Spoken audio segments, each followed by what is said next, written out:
Génération CQZ, le rendez-vous sur Agora News Sécurité. Merci d'être avec nous. Avec moi, Johan Sus, bonjour. Bonjour.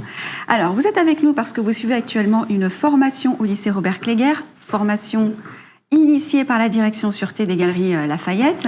Alors, cette formation MSGS, j'imagine qu'elle ouvre à de nombreuses débouchés. Quels sont-elles, ces débouchés aujourd'hui? Oui, cette formation nous permet d'approcher de nouveaux postes, chef de site, contrôleur, et puis gravir les échelons pour arriver jusqu'au directeur. D'accord, donc plusieurs perspectives. Si par exemple d'autres élèves suivent ce cursus, ils peuvent choisir entre plusieurs débouchés. Le métier de la sécurité est en pleine expansion et ça va continuer à évoluer. Donc du coup, cette formation, c'est la base pour, pour accéder à plusieurs chemins. Bon, on comprend bien effectivement toutes les débouchés en France, mais pour les jeunes qui souhaitent s'expatrier, est-ce que cette formation certifiante, on le sait, peut convenir aussi à l'international? Oui, tout à fait. Cette formation peut amener des débouchés à l'international. Du coup, sur les galeries, on a déjà des contacts avec beaucoup de nationalités. Ce qui c'est déjà une base. Vous travaillez avec des sites déjà qui sont à l'international, vous avez déjà un pied dedans, c'est ça? Oui, c'est ça.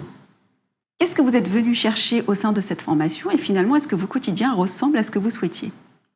Tout d'abord, je suis venu chercher dans cette formation des compétences que je ne pouvais pas acquérir, c'est-à-dire le monde du luxe, les codes du luxe, l'environnement et tout, c'est quelque chose que j'avais pas l'habitude d'approcher. Et cette formation m'a permis de mettre un pied là-dedans.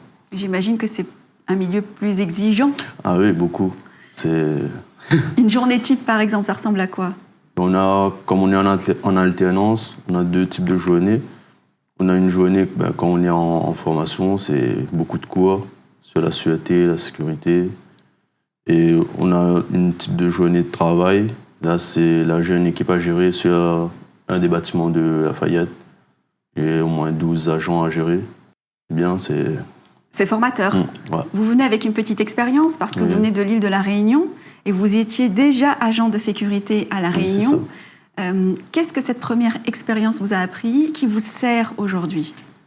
On va dire que mon expérience en tant qu'agent de sécurité, ça m'a permis d'avoir de bonnes bases pour gérer, pour amener une équipe, amener des projets.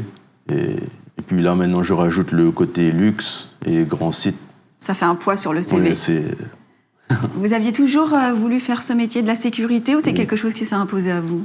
Non, du tout. Après mes études, je suis parti tout naturellement vers la sécurité où j'avais des compétences. Et quand je travaille, je ne me force pas, c'est naturel dans ce domaine-là. À terme, vous briguez quoi? Vous briguez le public, vous briguez le privé? Quel type d'entreprise vous fait rêver ou structure? Pour le moment, rester dans le privé, ça me va. D'accord. Et quel type de poste vous briguez sur le long terme? Là, on va dire que je vais prendre le maximum, c'est-à-dire me former au maximum dans ce domaine-là, et puis finir, je sais pas, comme M. Payet, directeur de sûreté. Vous voulez prendre sa place, au moins il est au courant, autant lui dire.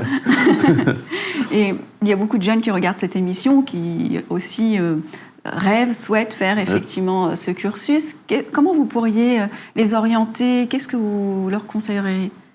Ce que je peux leur dire, c'est de piocher les informations où ils peuvent, avec les personnes qui sont dans le domaine, et après de leur faire... Comme ça, ils peuvent faire d'eux-mêmes une opinion et, je sais pas, regarder l'émission, prendre des informations sur le site ANU pour vraiment voir les personnes qui sont dans le domaine pour voir vraiment ce que c'est que le métier de la sécurité et de la sûreté. Merci pour la publicité au passage. Merci beaucoup pour votre témoignage et d'avoir partagé votre expérience avec nous. Merci à vous de nous avoir suivis. On se retrouve bientôt pour un prochain numéro Génération CQZ.